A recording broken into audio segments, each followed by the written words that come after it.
নমস্কার বন্ধুরা, কুকিং সুমিত্রা চ্যানেলে আপনাদের সবাইকে স্বাগত। আজ আমি একটি দারুণ একটি নতুন রেসিপি নিয়ে চলে এসেছি। চালের গুঁড়ো ছাড়াই সুজি দিয়ে নতুন পিঠে, ভাপা পিঠে। খেতে যেমন সুস্বাদু, তৈরি করতে খুব কম সময় লাগে।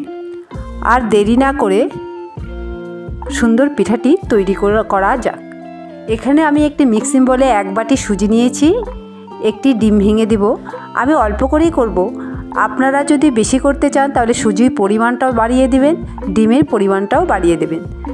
আমি ডিম আর সুজিটি ভালো করে ফেটিয়ে নেব, যেন ডিমের অংশটি সুজির সাথে লেগে যায়। ভালো করে মিলিয়ে নিব। আমি এখানে উষুম গরম দুধ নিয়েছি। আপনারা চাইলে গরম জলও ব্যবহার করতে পারেন, তবে বেশি গরম নয়। অল্প অল্প দুধ দিয়ে আমি এটাকে একটি বেটার করে নিব। ভালো করে মিশিয়ে নেব দুধটি সুজির সাথে। 2 মিনিট ঢাকা দিয়ে রাখবো। যেহেতু সুজিটা ঘন হয়ে আসবে, ঘন হয়ে আমার এইরকম হয়েছে। এখানে আমি 3টি একই সাইজের বাটি নিয়েছি। বাটি 3টিতে তেল ব্রাশ করে নেব। আপনারা চাইলে বাজার থেকে কিনে এনে মোলেও করতে পারেন। আমি এখন এই বাটির মধ্যে সুজির বেটারটি ঢেলে দেব। আমি চিনি দিতে আগে ভুলে গেছি। এখানে আমি 4-5 চামচ চিনি দিয়ে দিলাম। আপনারা চাইলে রেসিপিটি সম্পূর্ণ খেজুরের গুড় দিয়েও করতে পারেন। এখন বাটিগুলিতে আমি ঢেলে দেব। একটু জায়গা রেখে দেব, যেহেতু সুজির পিঠাটি ফুলে উঠবে। হ্যাঁ, ঠিক আছে। এখন আমি এই 3টি বাটিতে কুচানো নারকেল দিয়ে দিব,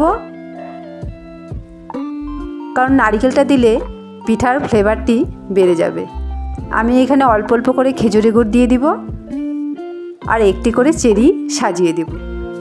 এখানে গ্যাসে কড়াইতে গরম জল বসিয়েছি। স্ট্যান্ড বসিয়ে 3টি বাটি দিয়ে দিব।